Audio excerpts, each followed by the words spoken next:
El presente video corresponde al primer video del tercer periodo y el cual a su vez está relacionado con la guía número 1. También les permitirá contestar el primer test para el caso de física del grado octavo. El primer tema del tercer periodo corresponde al teorema de Pitágoras y cómo éste se relaciona con los vectores. Antes de eso, pues tenemos que recordar que el teorema de Pitágoras solo se usa en unos triángulos que se llaman triángulos rectángulos. En la figura aparecen tres triángulos. El primero corresponde al triángulo equilátero, que se refiere a un triángulo que tiene todos sus lados iguales en su medida. Es decir, si un lado mide 3, el otro también mide 3 y el otro mide 3. Para el caso del isósceles tiene dos lados iguales. Y para el caso del triángulo que se conoce como escaleno, es un triángulo que todos sus lados son diferentes en su medida. Los triángulos también se pueden clasificar según sus ángulos. Si es rectángulo, que es el primero, que es el que nos interesa, es porque uno de sus ángulos es recto. ¿Qué quiere decir que el ángulo sea recto? Quiere decir que uno de sus ángulos mide 90 grados, que es el que está en el interior, 90 grados. Los otros dos pueden tener cualquier valor y lo importante es que todos sumen 180 grados en su interior. Hay otro triángulo que se llama acutángulo que tiene tres ángulos agudos. Ángulos agudos se refiere a que sean menores a 90 grados. Y otro que se llama obtusángulo que tendría un ángulo que se llama obtuso y es que sea mayor a 90 grados. Repito, el teorema de Pitágoras se aplica solamente en triángulos que se llaman rectángulos, que es el que aparece en la parte inferior de esta imagen y que estoy señalando. Y el triángulo rectángulo, además de tener un ángulo de 90 grados, se caracteriza porque tiene algo que se llama hipotenusa y algo que se llama cateto. Solo los triángulos rectángulos tienen catetos, los triángulos rectángulos tienen catetos e hipotenusa. El teorema de Pitágoras lo voy a escribir en la parte derecha y corresponde a que h cuadrado es igual a al cuadrado más b al cuadrado. ¿Qué quiere decir que h cuadrado sea igual a al cuadrado más b al cuadrado? Quiere decir que la medida de uno de los catetos al cuadrado más el otro cateto al cuadrado siempre es igual al valor de la hipotenusa al cuadrado. La hipotenusa la podemos identificar porque es el lado opuesto al ángulo recto en un triángulo rectángulo.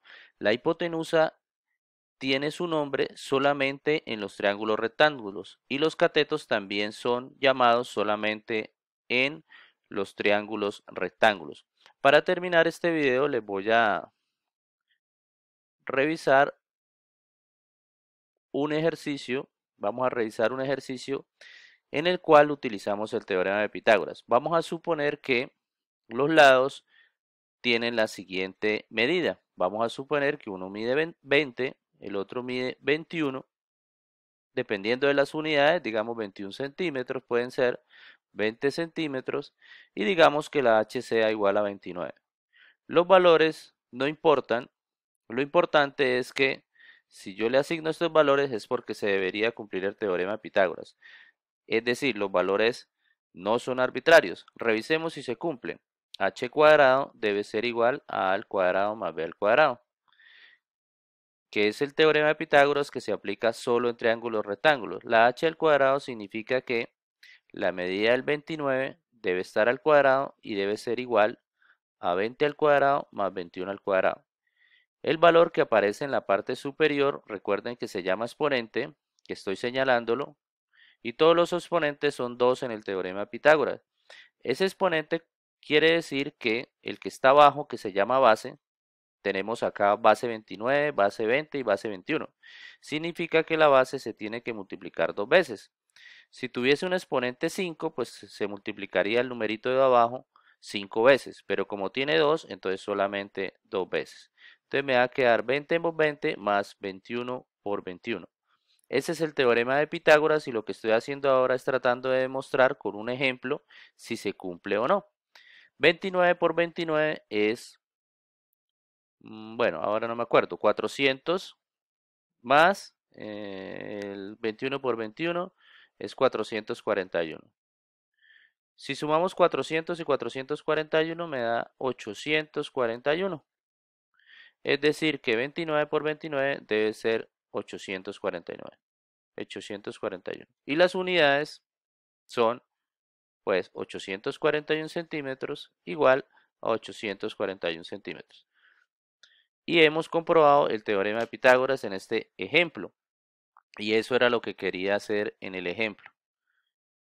Demostrar el teorema de Pitágoras. Voy a regresarme un momento y voy a pasar nuevamente todas las imágenes. Primero lo que hicimos en este video fue tratar de recordar cómo son los triángulos, equilátero, isósceles y escaleno. Equilátero que tiene todos los lados iguales, es isósceles que tiene dos lados iguales y escaleno que ninguno de sus lados son iguales. El que nos interesa es el triángulo rectángulo que tiene un ángulo recto y que se caracteriza ese ángulo recto porque al frente del ángulo recto vamos a tener algo que se llama hipotenusa y los otros dos lados se llaman catetos. Repito, la hipotenusa solo está definida para los triángulos rectángulos y los catetos también solamente para los triángulos rectángulos. Acá tenemos un ejemplo en el cual utilizamos el teorema de Pitágoras, el cual voy a subrayar. La hipotenusa al cuadrado siempre debe ser igual a la suma de los otros dos lados al cuadrado que se llaman catetos. Acá escogí unos valores que son 29, 20 y 21, que son unos valores que me permiten determinar que el teorema de Pitágoras se cumple. Con otros valores, si cambio, en vez de 20 pongo 19 o 18, pues el teorema de Pitágoras no se cumple. Al final se cumplió el teorema de Pitágoras y por lo tanto hemos llegado a demostrar.